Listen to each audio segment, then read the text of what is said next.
persons of the dialogue, Socrates, Ion. Socrates, welcome, Ion. Are you from your native city of Ephesus? Ion, no, Socrates, but from Epidaurus, where I attended the festival of Asclepius. Socrates, and do the Epidaurians have contests of rhapsodes at the festival? Ion, oh yes, and of all sorts of musical performers.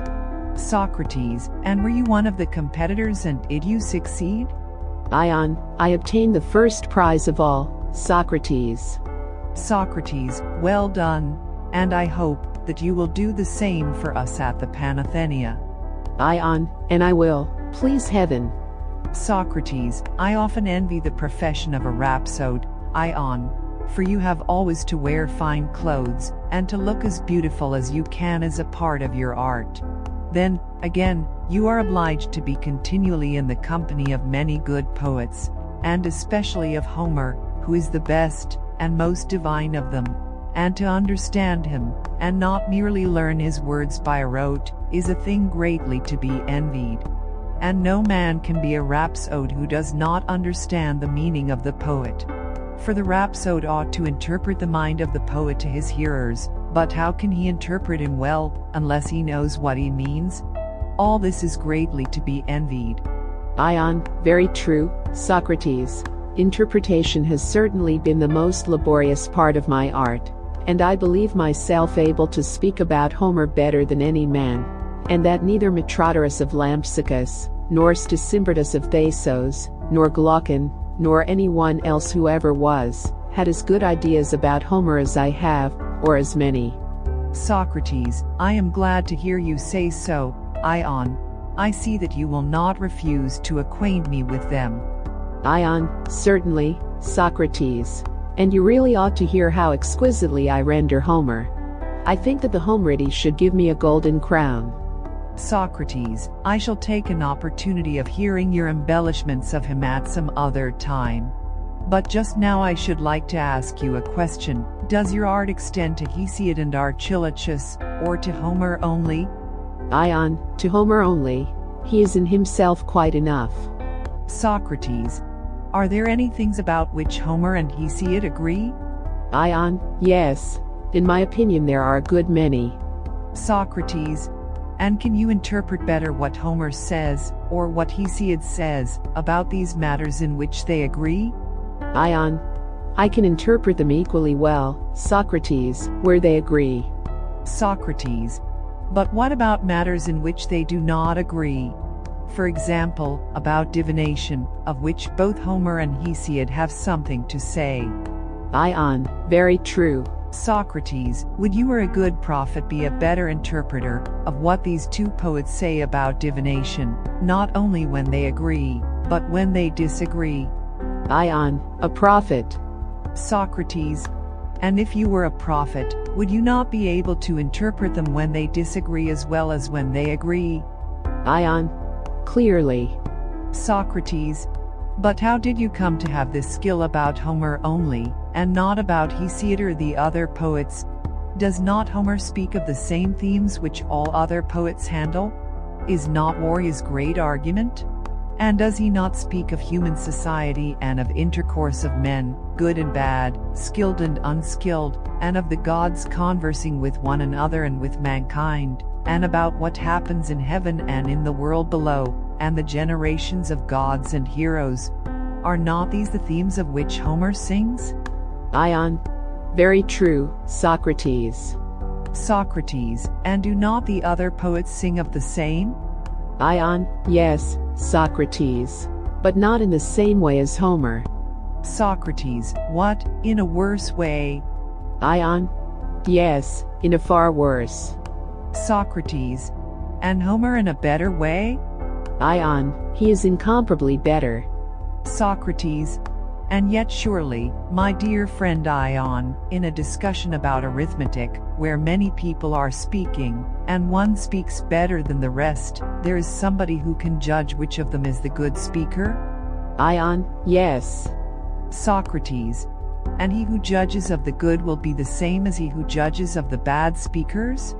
Ion, the same. Socrates, and he will be the arithmetician? Ion, yes. Socrates, well, and in discussions about the wholesomeness of food, when many persons are speaking, and one speaks better than the rest, will he who recognizes the better speaker be a different person from him who recognizes the worse, or the same? Ion, clearly the same.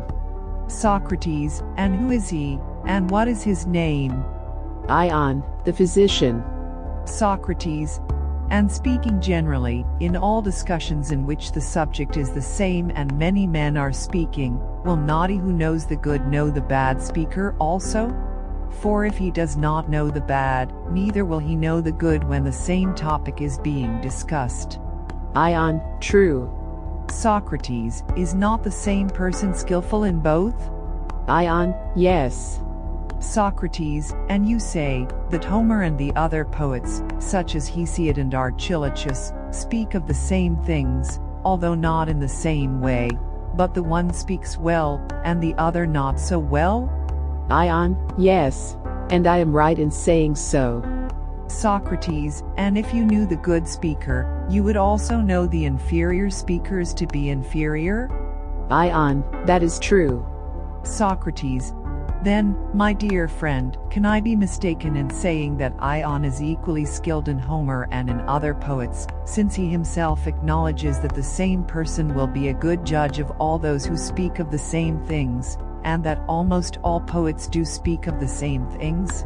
Ion, why then, Socrates, do I lose attention and go to sleep and have absolutely no ideas of the least value, when anyone speaks of any other poet, but when Homer is mentioned, I wake up at once and am all attention, and have plenty to say?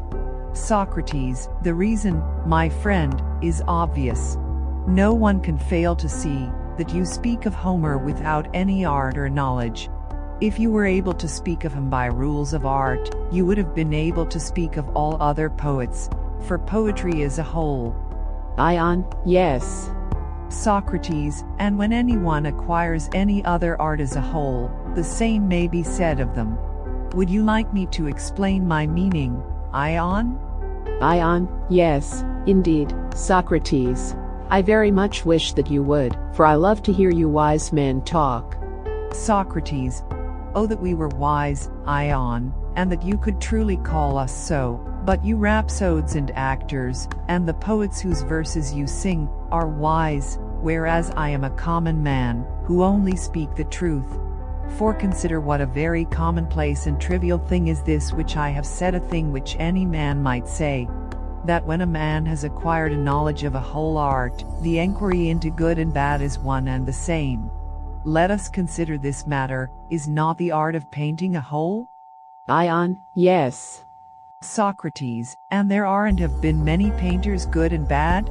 Ion, yes. Socrates, and did you ever know anyone who was skillful in pointing out the excellences and defects of Polygnotus the son of Aglaphon, but incapable of criticizing other painters, and when the work of any other painter was produced, went to sleep, and was at a loss, and had no ideas, but when he had to give his opinion about Polygnotus, or whoever the painter might be, and about him only, woke up and was attentive, and had plenty to say? Ion, no indeed, I have never known such a person.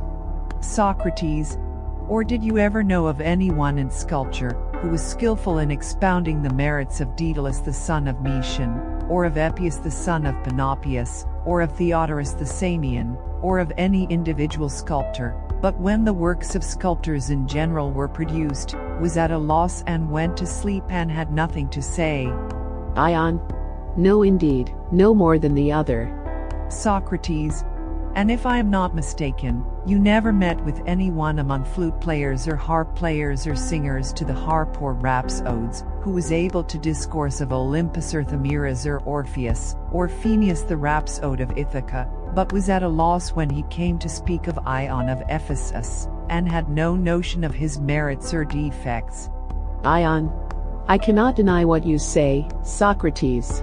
Nevertheless, I am conscious in my own self, and the world agrees with me in thinking that I do speak better and have more to say about Homer than any other man. but I do not speak equally well about others. Tell me the reason of this. Socrates, I perceive, Ion, and I will proceed to explain to you what I imagine to be the reason of this. The gift which you possess of speaking excellently about Homer is not an art, but, as I was just saying, an inspiration. There is a divinity moving you, like that contained in the stone which Euripides calls a magnet, but which is commonly known as the stone of Heraclea. This stone not only attracts iron rings, but also imparts to them a similar power of attracting other rings. And sometimes you may see a number of pieces of iron and rings suspended from one another so as to form quite a long chain, and all of them derive their power of suspension from the original stone. In like manner the Muse first of all inspires men herself, and from these inspired persons a chain of other persons is suspended, who take the inspiration. For all good poets, epic as well as lyric, compose their beautiful poems not by art, but because they are inspired and possessed. And as the Corybantian revelers when they dance are not in their right mind, so the lyric poets are not in their right mind when they are compassing their beautiful strains. But when falling under the power of music and meter they are inspired and possessed, like Bacchic maidens who draw milk and honey from the rivers when they are under the influence of Dionysus, but not when they are in their right mind. And the soul of the lyric poet does the same, as they themselves say, for they tell us that they bring songs from honeyed fountains, culling them out of the gardens and dells of the Muses. They, like the bees, winging their way from flower to flower. And this is true. For the poet is a light and winged and holy thing, and there is no invention in him until he has been inspired, and is out of his senses, and the mind is no longer in him. When he has not attained to this state, he is powerless, and is unable to utter his oracles. Many are the noble words in which poets speak concerning the actions of men, but like yourself when speaking about Homer, they do not speak of them by any rules of art. They are simply inspired to utter that to which the muse impels them, and that only, and when inspired, one of them will make dithyrambs, another hymns of praise, another choral strains, another epic or iambic verses, and he who is good at one is not good at any other kind of verse. For not by art does the poet sing, but by power divine. Had he learned by rules of art, he would have known how to speak, not of one theme only, but of all. And therefore God takes away the minds of poets, and uses them as his ministers, as he also uses diviners and holy prophets, in order that we who hear them may know them to be speaking, not of themselves who utter these priceless words in a state of unconsciousness, but that God himself is the speaker, and that through them, he is conversing with us. Antinous the Chalcidian affords a striking instance of what I am saying. He wrote nothing that anyone would care to remember, but the famous paean which is in everyone's mouth, one of the finest poems ever written, simply an invention of the Muses, as he himself says. For in this way the God would seem to indicate to us and not allow us to doubt that these beautiful poems are not human, or the work of man, but divine and the work of God, and that the poets are only the interpreters of the gods, by whom they are severally possessed. Was not this the lesson which the God intended to teach when by the mouth of the worst of poets, he sang the best of songs? Am I not right, Ion? Ion, yes, indeed, Socrates, I feel that you are, for your words touch my soul, and I am persuaded that good poets by a divine inspiration interpret the things of the gods to us. Socrates, and you rhapsodists are the interpreters of the poets? Ion, there again you are right. Socrates, then you are the interpreters of interpreters? Ion, precisely. Socrates, I wish you would frankly tell me, Ion, what I am going to ask of you. When you produce the greatest effect upon the audience in the recitation of some striking passage, such as the apparition of Odysseus leaping forth on the floor, recognized by the suitors and casting his arrows at his feet, or the description of Achilles rushing at Hector, or the sorrows of Andromache, Hecuba, or Priam, are you in your right mind? Are you not carried out of yourself, and does not your soul in an ecstasy seem to be among the persons or places of which you are speaking, whether they are in Ithaca or in Troy or whatever may be the scene of the poem? Ion. That proof strikes home to me, Socrates. For I must frankly confess that at the tale of pity my eyes are filled with tears, and when I speak of horrors, my hair stands on end and my heart throbs. Socrates.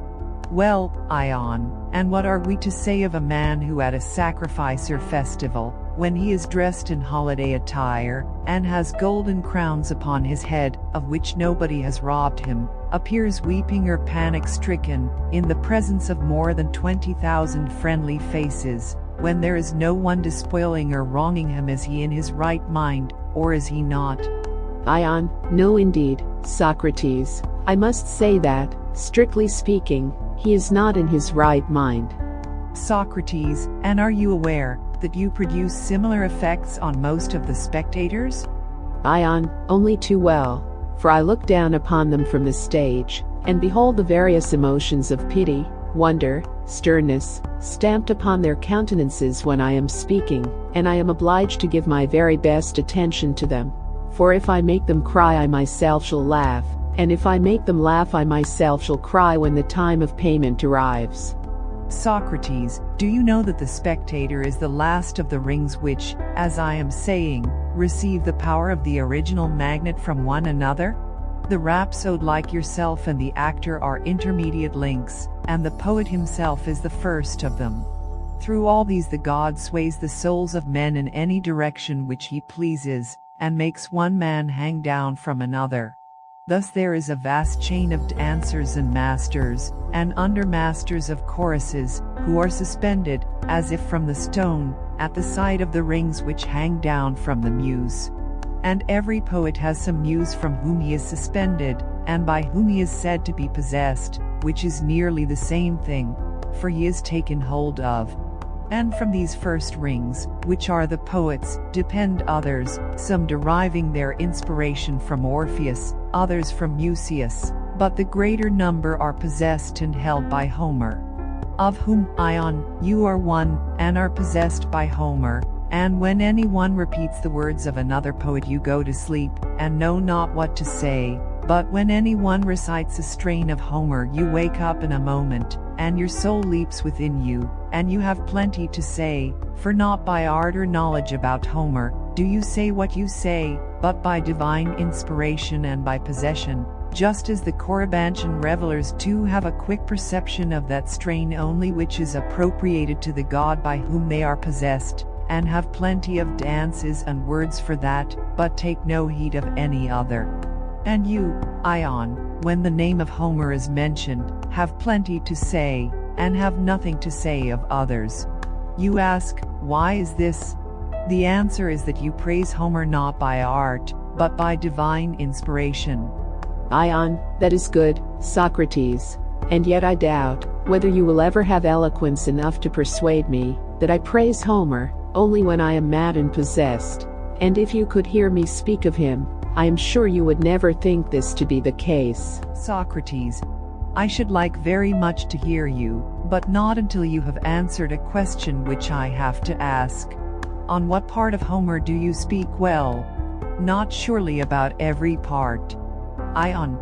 There is no part, Socrates, about which I do not speak well. Of that I can assure you. Socrates. Surely not about things in Homer of which you have no knowledge. Ion. And what is there in Homer of which I have no knowledge?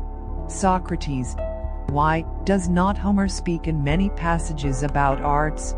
For example, about driving. If I can only remember the lines I will repeat them. Ion. I remember, and will repeat them. Socrates. Tell me then, what Nestor says to Antilochus, his son, where he bids him be careful of the turn at the horse race in honor of Patroclus. Ion. Bend gently, he says, in the polished chariot to the left of them, and urge the horse on the right hand with whip and voice, and slacken the rein. And when you are at the goal, let the left horse draw near, yet so that the nave of the well-wrought wheel may not even seem to touch the extremity, and avoid catching the stone, ill. Socrates, enough. Now, Ion, will the charioteer or the physician be the better judge of the propriety of these lines? Ion, the charioteer, clearly. Socrates, and will the reason be that this is his art, or will there be any other reason? Ion, no, that will be the reason. Socrates, and every art is appointed by God to have knowledge of a certain work. For that which we know by the art of the pilot we do not know by the art of medicine? Ion, certainly not. Socrates, nor do we know by the art of the carpenter that which we know by the art of medicine? Ion, certainly not. Socrates, and this is true of all the arts, that which we know with one art we do not know with the other? But let me ask a prior question. You admit that there are differences of arts? Ion, yes. Socrates, you would argue, as I should, that when one art is of one kind of knowledge and another of another, they are different? Ion, yes. Socrates, yes, surely. For if the subject of knowledge were the same, there would be no meaning in saying that the arts were different, if they both gave the same knowledge. For example, I know that here are 5 fingers, and you know the same. And if I were to ask whether I and you became acquainted with this fact by the help of the same art of arithmetic, you would acknowledge that we did? Ion, yes. Socrates, tell me, then, what I was intending to ask you, whether this holds universally? Must the same art have the same subject of knowledge, and different arts other subjects of knowledge? Ion, that is my opinion, Socrates. Socrates, then he who has no knowledge of a particular art will have no right judgment of the sayings and doings of that art? Ion, very true. Socrates, then which will be a better judge of the lines which you were reciting from Homer, you or the charioteer? Ion, the charioteer. Socrates, why, yes, because you are a rhapsode, and not a charioteer. Ion, yes. Socrates, and the art of the rhapsode is different from that of the charioteer? Ion, yes. Socrates, and if a different knowledge, then a knowledge of different matters? Ion, true. Socrates, you know the passage in which Hecamede, the concubine of Nestor, is described as giving to the wounded Machaon a posset, as he says, made with Premian wine, and she grated cheese of goat's milk with a grater of bronze, and at his side placed an onion which gives a relish to drink, ill. Now would you say that the art of the rhapsode, or the art of medicine was better able to judge of the propriety of these lines? Ion, the art of medicine.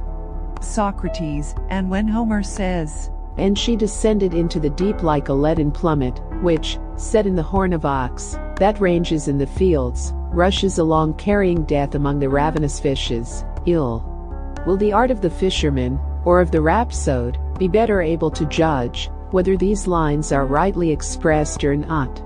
Ion, clearly, Socrates, the art of the fisherman.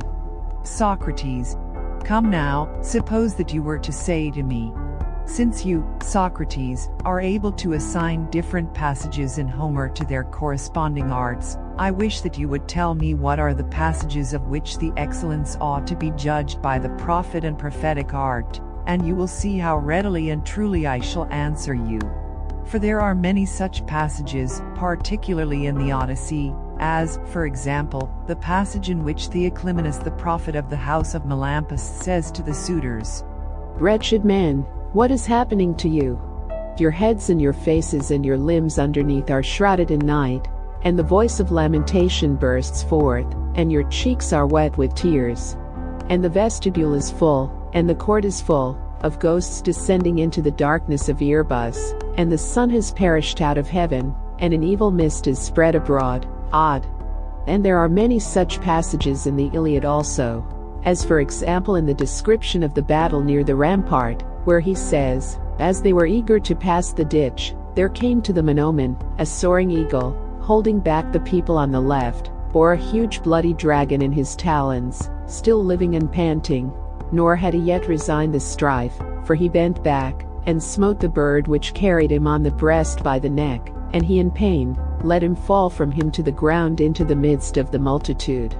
And the eagle, with a cry, was borne afar on the wings of the wind, ill. These are the sort of things which I should say, that the prophet ought to consider and determine. Ion, and you are quite right, Socrates, in saying so. Socrates, yes, Ion, and you are right also. And as I have selected from the Iliad and Odyssey for you passages which describe the office of the prophet, and the physician and the fisherman, do you, who know Homer, so much better than I do, Ion, select for me passages which relate to the rhapsode and the rhapsode's art, and which the rhapsode ought to examine, and judge of better than other men. Ion, all passages, I should say, Socrates. Socrates, not all, Ion, surely. Have you already forgotten what you were saying? A rhapsode ought to have a better memory. Ion, why, what am I forgetting? Socrates, do you not remember that you declared the art of the rhapsode to be different from the art of the charioteer? Ion, yes, I remember. Socrates, and you admitted that being different they would have different subjects of knowledge? Ion, yes. Socrates, then upon your own showing the rhapsode, and the art of the rhapsode, will not know everything? Ion, I should exclude certain things, Socrates. Socrates, you mean to say that you would exclude pretty much the subjects of the other arts. As he does not know all of them, which of them will he know? Ion, he will know what a man, and what a woman ought to say, and what a freeman, and what a slave ought to say, and what a ruler, and what a subject. Socrates, do you mean that a rhapsode will know better than the pilot what the ruler of a sea-tossed vessel ought to say? Ion, no, the pilot will know best. Socrates, or will the rhapsode know better than the physician what the ruler of a sick man ought to say? Ion, he will not. Socrates, but he will know what a slave ought to say? Ion, yes. Socrates, suppose the slave to be a cowherd, the rhapsode will know better than the cowherd what he ought to say in order to soothe the infuriated cows? Ion, no, he will not. Socrates, but he will know what a spinning woman ought to say about the working of wool? Ion, no. Socrates, at any rate he will know what a general ought to say when exhorting his soldiers? Ion, yes, that is the sort of thing which the rhapsode will be sure to know. Socrates, well, but is the art of the rhapsode the art of the general? Ion, I am sure that I should know what a general ought to say. Socrates, why, yes, Ion, because you may possibly have a knowledge of the art of the general as well as of the rhapsode. And you may also have a knowledge of horsemanship as well as of the lyre, and then you would know when horses were well or ill managed. But suppose I were to ask you, by the help of which art, Ion, do you know whether horses are well managed, by your skill as a horseman, or as a performer on the lyre, what would you answer? Ion, I should reply, by my skill as a horseman. Socrates, and if you judged of performers on the lyre, you would admit that you judged of them as a performer on the lyre, and not as a horseman? Ion, yes. Socrates, and in judging of the general's art, do you judge of it as a general or a rhapsode?